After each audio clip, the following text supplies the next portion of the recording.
नमस्कार दोस्तों, welcome to our channel. This is Pulkesh Sharma. कल हमने एवरेज स्पीड के बारे में पढ़ा था। एवरेज स्पीड क्या होती है, उसके कुछ न्यूमेरिकल देखे थे। तो हम थोड़ा सा डिस्कशन कल वाला कर लेते हैं कि एवरेज स्पीड क्या होती है। जिन्होंने कल वीडियो नहीं देखी वो आज उसको पढ़ के थोड़ा रिवाइज कर लेंगे, ताकि जो हम आज टॉपिक करने वाले हैं, जो हमारे आगे फर्दर वर्क करेगा, उसके बारे में हमें कुछ जानकारी मिल जाएगी। तो फर्स्ट हम देखेंगे एवरेज स्पीड क्या थी। हमने क्या कहा था, total distance upon total time. कितनी कुल दूरी तय की है और कितने समय में तय किया है, उस पर हमने कुछ न्यूमेरिकल भी कवर करे थे। आपको कल ये बताया था कि डिस्टेंस और डिस्प्लेसमेंट में क्या फ़र्क होता है। डिस्प्लेसमेंट की वैल्यू जीरो हो सकती है, डिस्टेंस की वैल्यू जीरो नहीं हो सकती। मतलब अगर पोजीशन वापस उसी पोजीशन पे आकर कवर आ जाता है तो वो क्या करेगा, उसका डिस्प्लेसमेंट क्या हो जाएगा, जीरो हो जाएगा। पर डिस्टेंस क्या है, डिस्टेंस हमेशा बढ़ती रहती है। तो ये हमने कुछ इसके न्यूमेरिकल किए थे, आपको करने को दिए भी थे, और कुछ न्यूमेरिकल जो इस पे एवरेज वेलोसिटी पे भी किए थे और एवरेज स्पीड पे भी किए थे। एवरेज वेलोसिटी में सिर्फ इतना फर्क आएगा, यहाँ वेलोसिटी आएगी, मतलब वेलोसिटी को हिंदी में बोलते हैं वेग आएगा, तो यहाँ पे डिस्टेंस की जगह क्या आ जाएगा, डिस्प्लेसमेंट। क्या आ जाएगा, डिस्प्लेसमेंट। अगर आपको ऐसे समझ नहीं आता तो एक अच्छा सा मैं आपको न्यूमेरिकल एक एग्जांपल बता देता हूँ। जैसे मैंने बोला कि ये एक स्फीयर है, मतलब वर्त के टाइप है। तो यहाँ से कोई पॉइंट चला ए से घूमता हुआ यहाँ तक पहुँच गया। तो अगर टोटल डिस्टेंस कवर करेंगे तो 2πr/t, क्योंकि परिधि पूरी करेंगे तो क्या होगी, 2πr होगी इसकी परिधि, और सर्कमफ्रेंस जो इसकी 2πr होगी। और इसके बाद अगर हम डिस्प्लेसमेंट की बात करेंगे तो डिस्प्लेसमेंट क्या होगा, जीरो, क्योंकि ए से चला था वापस किस पे आ गया, ए पर आ गया, तो इसकी डिस्प्लेसमेंट क्या हो जाएगी, जीरो। तो ये क्या होगी, ये इसकी एवरेज स्पीड होगी और ये क्या होगी, इसकी एवरेज वेलोसिटी। ये बात हम लगातार 2 दिन से कर रहे हैं, डिस्प्लेसमेंट और डिस्टेंस की बात कर रहे हैं, जो मैंने आज आपको वापस रिपीट करवा दी। अच्छा जी, आगे हम देखेंगे। आगे आज हम एक टॉपिक, नया टॉपिक ऐड कर रहे हैं, जो हम पढ़ेंगे, जो हमारे आगे सभी चैप्टरों में वर्क करेगा। उसका नाम है कैलकुलस। कैलकुलस का मतलब होता है गणना। गणना किसकी गणना, गणना तो हम स्टार्टिंग से गणना ही करते आ रहे हैं। गणना से आशय है, मतलब गणना से हम ये बोल सकते हैं कि जैसे कोई चीज टाइम टू टाइम चेंज हो रही है, उसकी पोजीशन चेंज हो रही है। तो हमने बोला कि पोजीशन चेंज हो रही है तो इसमें क्या ऑपरेशन लगाया जाए, इसकी पोजीशन को हम पता कर सकें। जैसे बोला गया कि एक बाइक वाला है, एक बाइक वाला यहाँ से चला, फिर यहाँ पहुंच गया, फिर यहाँ पहुंच गया, फिर यहाँ पहुंच गया, फिर यहाँ पहुंच गया, ऐसे घूमता घूमता घूमता घूमता घूमता इसकी पोजीशन बहुत अलग अलग चेंज हो रही है। तो पोजीशन जो बारी बारी चेंज हो रही है, तो हमने कहा इस पोजीशन में पता लगा दिया, इस पे पता लगा दिया, इस पे पता लगा दिया। अब हम सारी पोजीशन को कैसे पता लगाएंगे, मतलब इसके लिए ऑपरेशन किया तो इसके मल्टीप्लाई करो, या इसको एडिशन करो, या कुछ उसने अगर रिवर्स आया तो उसका माइनस करो, उसको घटाओ। तो ऐसा क्या करना पड़े, ऐसी क्या एक क्वांटिटी हम निकालें जिससे उसकी कैलकुलेशन बहुत आसान हो जाए, वरना उसकी गणना बहुत आसान हो जाए। तो ये एक फिजिक्स की कैलकुलस, इसको बोलते हैं हिंदी में गणना। तो इसके लिए फिजिक्स में क्या बोला गया, इसके लिए 2 मेथड हमें क्रिएट किए गए। एक तो डिफरेंशिएशन, फर्स्ट मेथड ये था, और सेकंड था इंटीग्रेशन। इंटीग्रेशन को हिंदी में बोलेंगे तो समाकलन, और इसको बोलेंगे अवकलन। आज अवकलन के बारे में डिस्कशन करेंगे, इसलिए मैंने उसको ऊपर टॉपिक में डाला हुआ था। तो डिफरेंशिएशन क्या होता है और इंटीग्रेशन क्या होता है, पहले हम समझेंगे डिफरेंशिएशन क्या होता है। डिफरेंशिएशन से पहले 2 चीजें और समझेंगे, वो समझेंगे कांस्टेंट क्या होता है और वेरिएबल क्या होता है। कांस्टेंट का मतलब क्या होता है, इसको मैं इरेज कर रहा हूं, इसको भी इरेज कर रहा हूं और इसको भी कर रहा हूं।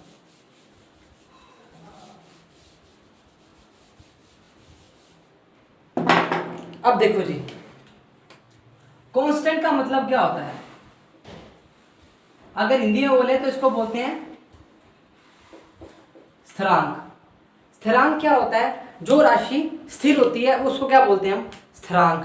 पर स्थिरांक भी कई टाइप के होते हैं। स्थिरांक भी कई टाइप के कैसे होते हैं, हमने बोला परमानेंट, जो चेंज नहीं होते, और एक होते हैं टेम्परेरी। टेम्परेरी क्या होते हैं, जो चेंज हो जाते हैं। जैसे मैंने बोला कि जी की वैल्यू 9.8 है, जी की वैल्यू 9.8 है, जी की वैल्यू 9.8 फिक्स है। पाई की वैल्यू हम बचपन से पढ़ते आ रहे हैं 3.14 या 22/7, ये वैल्यू हम बचपन से पढ़ते आ रहे हैं, ये वैल्यू फिक्स है। जी की वैल्यू, कैपिटल जी की वैल्यू 6.67 -23 या 24 जो भी है वो हम पढ़ते आ रहे हैं, वो फिक्स वैल्यू है। तो जो वैल्यू फिक्स होती है वो किस में आती है, परमानेंट के अंदर आती है। टेम्परेरी का मतलब वो होता है जो वैल्यू चेंज होती रहती है, मतलब टाइम टू टाइम चेंज। मतलब जैसे बोला कि मैंने बोला परमानेंट का मतलब, एक एग्जांपल से समझो। जैसे मैंने बोला, एग्जांपल क्या होगा इसका, जैसे एक बाइक वाला है, बाइक वाला ए पॉइंट से चला और बी पॉइंट तक चलता रहा। हर बार ए बी इसलिए लेते हैं ताकि आपको पोजीशंस का पता रहे। ए से चला और बी तक चला। अब इसने क्या किया, ए से चला, यहाँ चलता गया चलता गया चलता गया, यहाँ पर पहुंचा। इसकी बाइक यहाँ पे कितने किलो की थी, 50 किलो की थी, और यहाँ पे भी इसकी बाइक कितने रहेगी, 50 किलो की। मतलब बाइक के मास में फर्क नहीं आया, मास में फर्क नहीं आया, तो उस बाइक का परमानेंट वैल्यू थी, कुछ वैल्यू क्या थी, परमानेंट वैल्यू थी। अब टेम्परेरी की बात होती है, हम बोलते हैं ना ये चीज टेम्परेरी है, ज्यादा दिन चलेगी नहीं, चाइना की चीज टेम्परेरी है, ज्यादा दिन चलेगी नहीं, और ये हमारे पास परमानेंट फिक्स है, मतलब इसको हमने संभाल के रखा हुआ है, मतलब ये हमारे लिए परमानेंट है, परमानेंट है। अब टेम्परेरी का मतलब क्या होता है, इसका एक एग्जांपल समझो, बहुत सिंपल एग्जांपल है। रॉकेट देखा होगा, रॉकेट जब ऊपर जाता है तो वो कुछ अपने वेरिएबल छोड़ के जाता है, तो मतलब उसने क्या किया, अपना भार कम कर दिया। भार कम करने का मतलब क्या हुआ, उसने कुछ अपने जो अवशेष हैं वो निकाल दिए। जैसे मैंने बोला कि एक बाइक पे मैं मिट्टी का गट्टा रख के जा रहा हूँ या कुछ सामान रख के लेके जा रहा हूँ, और मिट्टी का जो गट्टा है उसमें छेद निकला हुआ है। अब बाइक के साथ, मिट्टी के गट्टे के साथ भार था 100 किलो, जिसमें से 50 किलो की बाइक है और 50 किलो का क्या है, मिट्टी का गट्टा है। अब क्या हुआ कि मिट्टी के गट्टे में छेद निकल रहा है, छेद के कारण क्या है, मिट्टी नीचे गिरती जा रही है। अब मिट्टी नीचे गिरती जा रही है, मेरी लास्ट पोजीशन पे जब मैं पहुंचूंगा तो मिट्टी रहती है 10 किलो, मिट्टी कितनी रहती है, 10 किलो। अब टोटल बाइक समेत मिट्टी का भार कितना हो जाएगा, 60 किलो। अगर ऐसे एग्जांपल समझ नहीं आता तो आप किसी ट्राले पे या किसी ट्रक पे या किसी भी चीज पे मिट्टी को भर के लेके जा रहे हो, और मिट्टी क्या कर रही है, लीक कर रही है, मतलब मिट्टी नीचे गिरती जा रही है पर सेकंड के हिसाब से, तो वो गिरती जा रही है का मतलब क्या हो गया, मिट्टी का जो मास है वो क्या हो रहा है, कम होता जा रहा है। मास का मतलब उसका जो भार है वो कम, द्रव्यमान उसका जो है कम होता जा रहा है, भार तो उसका कम होता जा रहा है। कम होता जा रहा है का मतलब क्या हुआ, उसकी वैल्यू क्या है, टेम्परेरी है, मतलब वो फिक्स नहीं है, वो चेंज होती जा रही है पोजीशन के अकॉर्डिंग। पोजीशन का मतलब क्या हुआ, मतलब मैंने क्या बोला, पोजीशन का मतलब समझो। पहले आप पोजीशन बता चुका हूं, फिर भी पोजीशन का मतलब समझो। पोजीशन का मतलब क्या हुआ, ए और बी, यहां पर इसका वेट था 98, यहाँ पे 96, यहाँ पे 90 और यहाँ पे 80, मतलब उसका ए डैश पे, ए डबल डैश पे, ए ट्रिपल डैश पे और बी पे, ए 4 डैश पे। अब मैंने क्या बोला, ए डैश पे तो इसकी वैल्यू थी 98, डबल डैश पे 96, ए डबल ट्रिपल डैश पे 90, मतलब ये इसकी क्या है, स्थिति है, ये इसकी पोजीशंस है। इन पोजीशंस पे इसकी वैल्यू क्या हो रही है, चेंज हो रही है। अगर चेंज हो रही है तो ये क्या है, ये वैल्यू क्या है, टेम्परेरी है, मतलब ये वैल्यू पोजीशन के अकॉर्डिंग चेंज हो रही है। तो हम इन चेंज करने के लिए हमें क्या मेथड यूज करना पड़ेगा, डिफरेंशिएशन का मेथड यूज करना पड़ेगा। डिफरेंशिएशन मतलब अवकलन करना पड़ेगा। अब अवकलन के लिए हम क्या करते हैं, जैसे मैंने बोला कि किसी की बात किसी के रिस्पेक्ट कर रहा हूं, जैसे मैंने बोला x की बात y के रिस्पेक्ट कर रहा हूं या y की बात x के रिस्पेक्ट में कर रहा हूं। मतलब मैंने बोला, अगर बोला मैंने x का अवकलन करना है किसके रिस्पेक्ट में, y के रिस्पेक्ट में, तो हम उसके बारे में बोलेंगे कि x का अवकलन कर दो y के रिस्पेक्ट में। इसके लिए हमें क्या करना पड़ेगा, y की कुछ वैल्यू पता होनी चाहिए ताकि हम x के रिस्पेक्ट में हम कर सकें, x के रिस्पेक्ट में हम कर सकें। अब आपको देखो कांस्टेंट का मतलब क्या हो गया, उसकी वैल्यू बिल्कुल स्थिर रहेगी। इसके दो हमने वेरिएबल्स पढ़ लिए, एक तो पढ़ लिया परमानेंट और इसका एक टेम्परेरी। जो परमानेंट क्या है, जो फिक्स होते हैं, और टेम्परेरी मतलब जो टाइम टू टाइम चेंज होते रहते हैं, मतलब हमने पोजीशंस के अकॉर्डिंग चेंज होते रहते हैं, ऐसा बोला जाए तो। अगला हमने पढ़ा था इसी के अंदर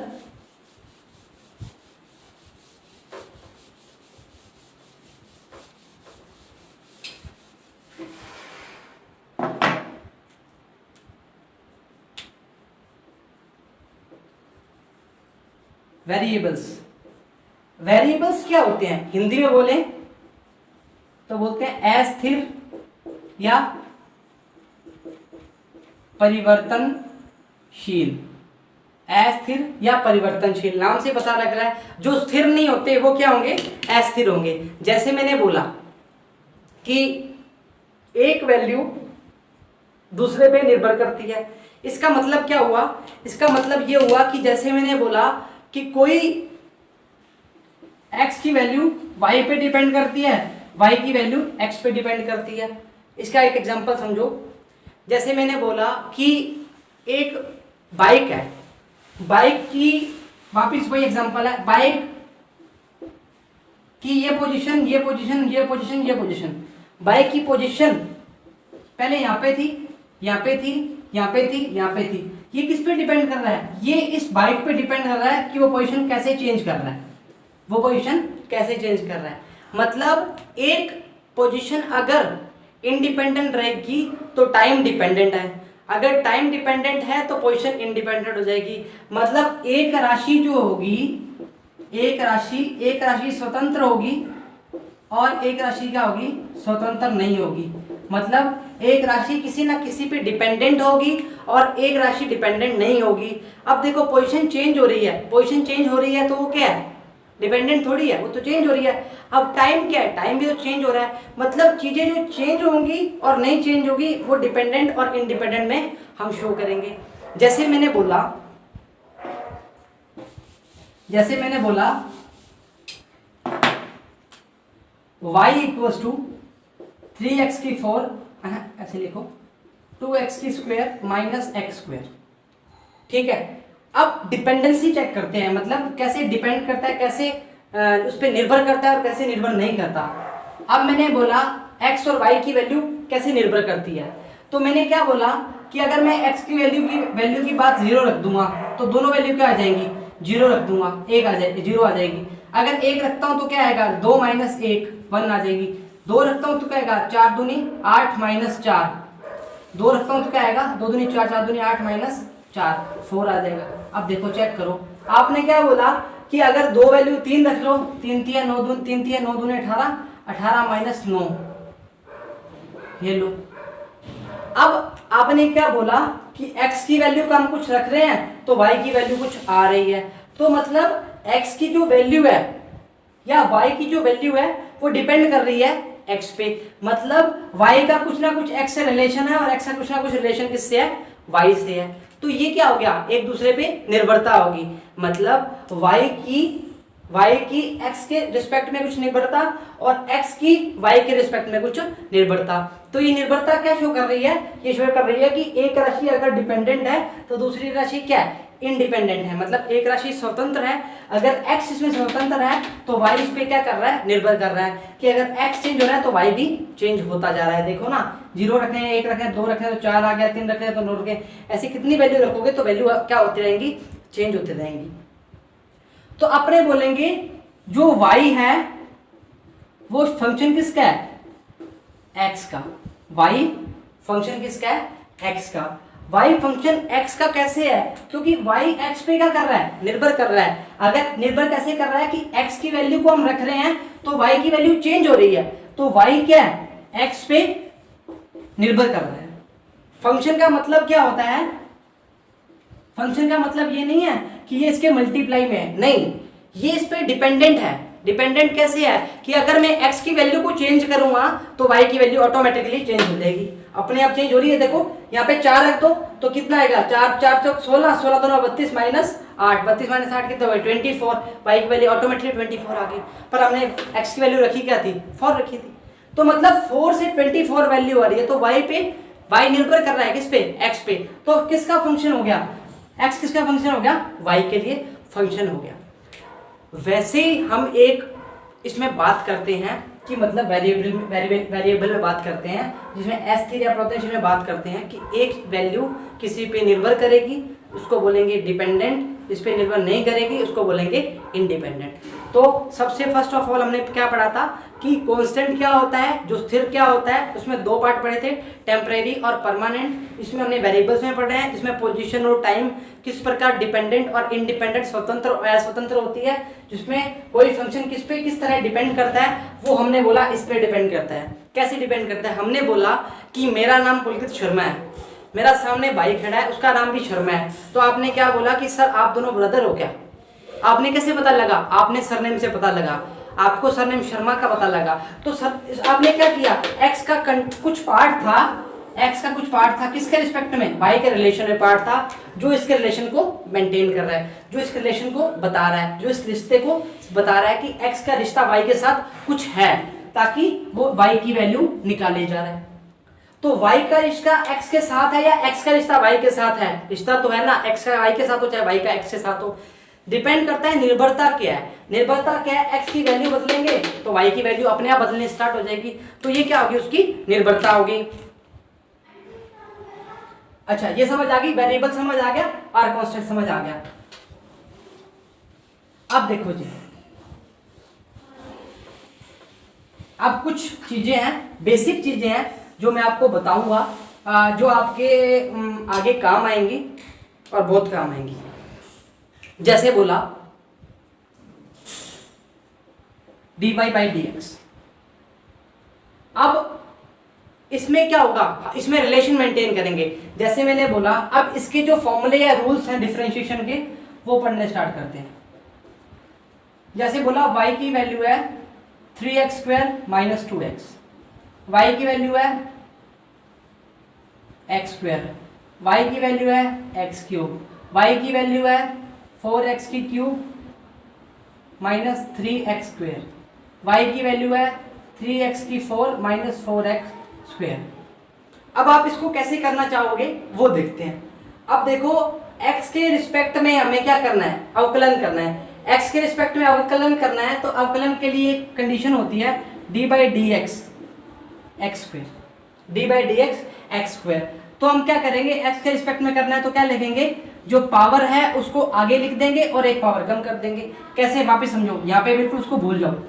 x² दिया हुआ है तो पावर को आगे लाओ, 2x 2 - 1 तो क्या लिखेंगे 2x, तो 1, तो उसको हम ऐसे भी लिख सकते हैं 2x। क्या लिखते हैं, 2x पे लिख सकते हैं। इसको मिटो रहा हूं, ये सभी कराऊंगा ताकि आपको समझ आ जाए। अगला देखते हैं, x³ है, एक बार सीधा लिख रहा हूं dy/dx, आपको समझ आ जाए, d/dx लिखने का ताकि आपको प्रॉब्लम ना हो। वापस देखो, 3 को आगे x की पावर 2 - 1 तो क्या लिखोगे 3x², ये सेकंड वाले का आ गया। थर्ड वाले का चेक करते हैं, dy/dx 3x² - 2x, क्या लिखोगे, आगे करोगे, अगर आप इसको ऐसे लिखना चाह रहे हो तो ऐसे लिख लो 3x² - 2x, तो क्या करोगे, इस दोनों का मल्टीप्लाई करो तो d/dx 3x² - d/dx 2x, ऐसे लिख सकते हैं। दोनों को हमने अलग अलग मल्टीप्लाई कर दिया। आगे हम देखो क्या लिखेंगे, इसका करो इसके x के साथ में, तो क्या करोगे, 2 को आगे ले आओगे 6x 2 - 1, या अभी इसलिए बता रहा हूँ 2 - 1 क्योंकि अभी आप सीख रहे हो। आगे क्या करेंगे, 2x का क्या करेंगे, 2x का क्या करेंगे, खाली क्या आ जाएगा 2 आ जाएगा, क्योंकि x का dx/dx हो जाएगा, वो 1 हो जाएगा। तो 6x - 2, ये इसका क्या आ जाएगा, आंसर आ जाएगा। 6x - 2 इसका क्या आ जाएगा, आंसर आ जाएगा। अगला चेक करते हैं, अगला क्या दिया हुआ है 4x³ - 3x²। अब इसको करेंगे सीधा, तो क्या करेंगे 12x² - 6x, this is the value of dy/dx with respect to x। अब लास्ट वाला तो आपको पता है, आप खुद करेंगे, क्या आ जाएगा 4 × 12 12x³ - 8x, ये क्या आ जाएगा, इसका वैल्यू आ जाएगा। ये था इसका बेसिक, जो हमारे अभी आगे चैप्टर में यूज भी होगा। अब इसमें क्या होता है, इसी में ही ट्रिग्नोमेट्री के पार्ट भी आ जाते हैं, जैसे बोल दिया sin x के लिए cos x आ जाएगा, tan x के लिए sec स्क्वायर x आ जाएगा। तो इसके लिए हमने क्या करना है, इसके लिए हमें इन चीज़ों को थोड़ा सा याद करना पड़ेगा और जो न्यूमेरिकल में पार्ट आएगा उसमें हमें यूज करना पड़ेगा। जैसे log ex का क्या होगा 1/x, एक लॉगरिथम के भी पढ़ेंगे। जैसे log ex का क्या आएगा d/dx क्या आएगा 1/x, ये पार्ट क्या आएगा इसका 1/x। ऐसी a में आएगा तो a 1/x को अपने करेंगे आगे।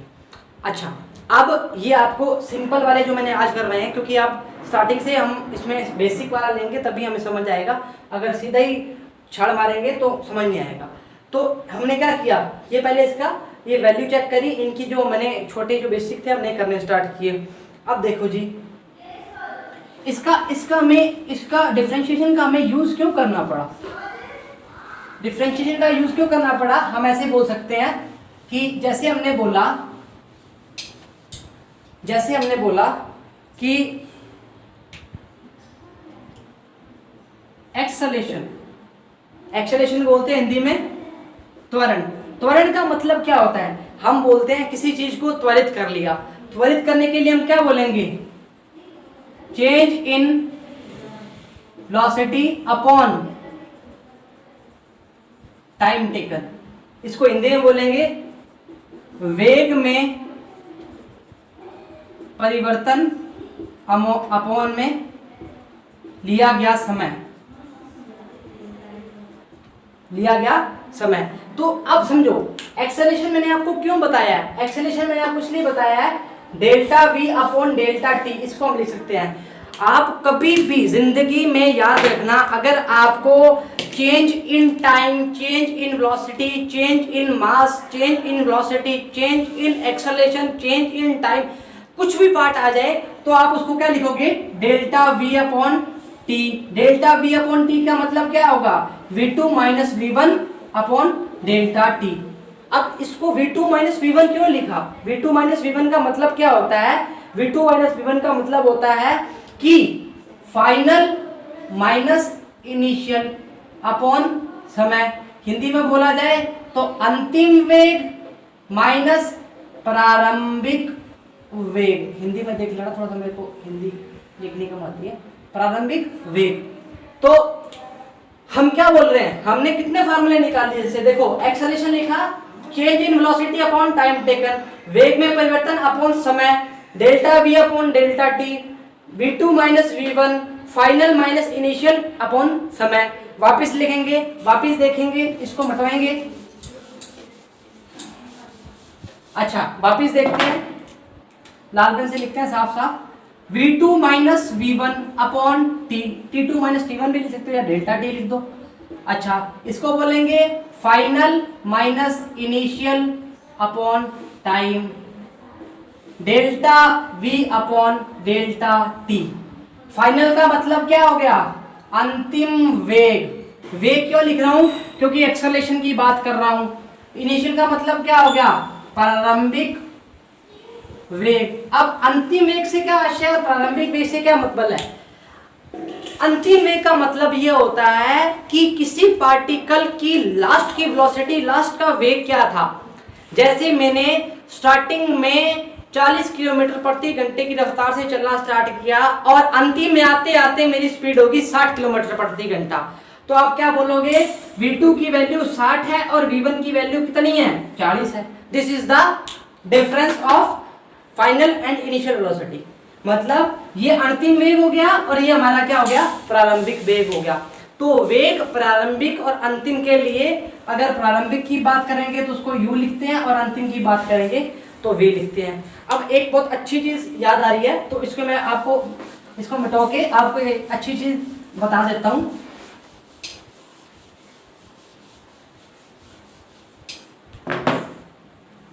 एक्सेलरेशन को हम क्या लिखते हैं, a, इसको हम लिखेंगे v minus you upon T. v को हमने क्या लिखा, फाइनल, u को हमने क्या लिखा, इनिशियल, t को हमने क्या लिखा, time.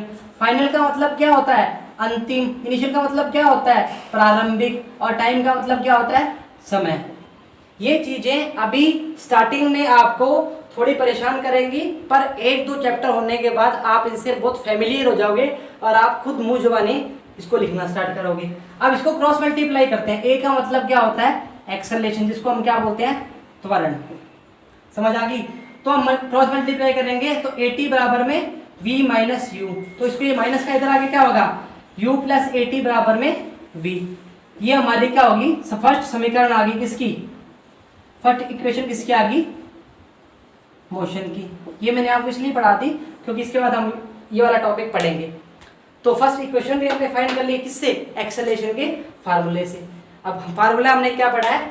Final minus initial upon समय, this is the acceleration formula. आज हमने क्या पढ़ा? आज हमने डिफरेंशिएशन के बारे में पढ़ा कि चेंज किसमें होता है? चेंज इन वेलोसिटी को क्या बोलते हैं? Acceleration with time respect to. तो मैथमेटिक्स की जो ब्रांच में हमें पोजीशन का पता नहीं लग रहा था, स्मॉल स्मॉल पोजीशन जो चेंज होती रहती थी बारी बारी, उसके लिए हमने एक ब्रांच बनाई थी। वो क्या थी? कैलकुलस की ब्रांच थी। कैलकुलस में हमने क्या पढ़ा था? डिफरेंशिएशन और इंटीग्रेशन। डिफरेंशिएशन का मतलब क्या होता है कि जो पोजीशन चेंज हो रही है उन पोजीशन के बारे में हमें उसकी गणना कैसे करनी है, उनकी कैलकुलेशन कैसे करनी है, उसके लिए हमने क्या किया? अवकलन का इस्तेमाल करना किया। और उसके बाद हमने उस पर कुछ बेसिक चीज़ें लिखी कि y के रिस्पेक्ट में और x के रिस्पेक्ट में कैसे हम उसको अवकलित करते हैं। अब एक चीज़ थोड़ी सी ध्यान रखना, वो चीज़ क्या होगी? जैसे हमने y की वैल्यू रखी है x की कुछ, मतलब जैसे y बराबर में हमने 3x² माइनस 2x मान लो हमने लिखा था, तो इसका हमने क्या किया था? dy अपॉन dx रखा था। तो y की वैल्यू ये वाली पुट कर दी थी हमने। अगर ये वैल्यू अगर x में दी होगी ना 3y² माइनस 2y, तो भी ये वैल्यू सेम ही रहेगी, ऐसा नहीं होगा कि ये चेंज हो जाएगी। तो ऊपर क्या आ जाएगा? dx अपॉन dy, तो भी आंसर क्या आएगा? y के रिस्पेक्ट में आएगा। अब क्या बोलेंगे कि x की वैल्यू किस पे निर्भर करती है? y पे निर्भर करती है। तो आज हमने क्या सीखा? आज हमने अवकलन के बारे में सीखा कि अवकलन के बेसिक जो फार्मूला बोल सकते हो या इसकी जो मेथड है वो कैसे करते हैं, और हमने एक्सेलरेशन के बारे में सीखा, और एक्सेलरेशन से हमने फर्स्ट इक्वेशन ऑफ मोशन भी निकाल दी। फर्स्ट इक्वेशन ऑफ मोशन की निकाल दी। अब ये जो हमने इक्वेशन निकाली है, ये आगे हम 2 मेथड से निकालेंगे, समाकलन विधि से भी निकालेंगे और दूसरी कैलकुलस विधि से भी निकालेंगे, गणना करके भी निकालेंगे। तो हमने आज जो किया उसमें आपको बिल्कुल तरीके से डिफरेंशिएशन का पता होना चाहिए, अवकलन पता होना चाहिए, हमने अवकलन कैसे निकाला है। उसमें अगर कुछ भी किसी भी प्रकार की प्रॉब्लम आती है तो आप हमें बताएंगे। और इसका जो अगला पार्ट है, मतलब डिफरेंशिएशन का जो अगला न्यूमेरिकल बोल सकते हैं, या उसके लॉगरिथम के या ट्रिग्नोमेट्री के फॉर्मूले हैं, वो भी हम पढ़ेंगे। क्योंकि इसके बाद जो चीज़ें आने वाली हैं, मतलब एक्सेलरेशन की जो चीज़ें आएंगी जो इस पर न्यूमेरिकल करेंगे वो होंगे तो इसके बेसिक पर हम उसका थोड़ा सा एडवांस लेवल पढ़ लेंगे, तो हमें आगे कुछ प्रॉब्लम नहीं आएगी इन केस अगर हम आगे ग्रेविटेशन के टाइप में भी चैप्टर में भी पढ़ेंगे। तो इसलिए मैंने आपको आज ये थोड़ा सा बताया है और आपको समझाया है इस क्लास में। कल हम इसका पार्ट सेकंड करेंगे, और या इंटीग्रेशन का पार्ट स्टार्ट करना हो तो वो भी करेंगे। तो आज की क्लास इतनी ही होगी। आप जो आज करवाया है उसको बिल्कुल तरीके से पढ़ोगे तो बिल्कुल आपको समझ आएगा। घर पर रहें, मास्क सैनिटाइजर का यूज़ करें, बाहर निकलने की कोई ज़रूरत नहीं है, लेक्चर देखें, आराम करें और पढ़ाई करें। Thank you very much.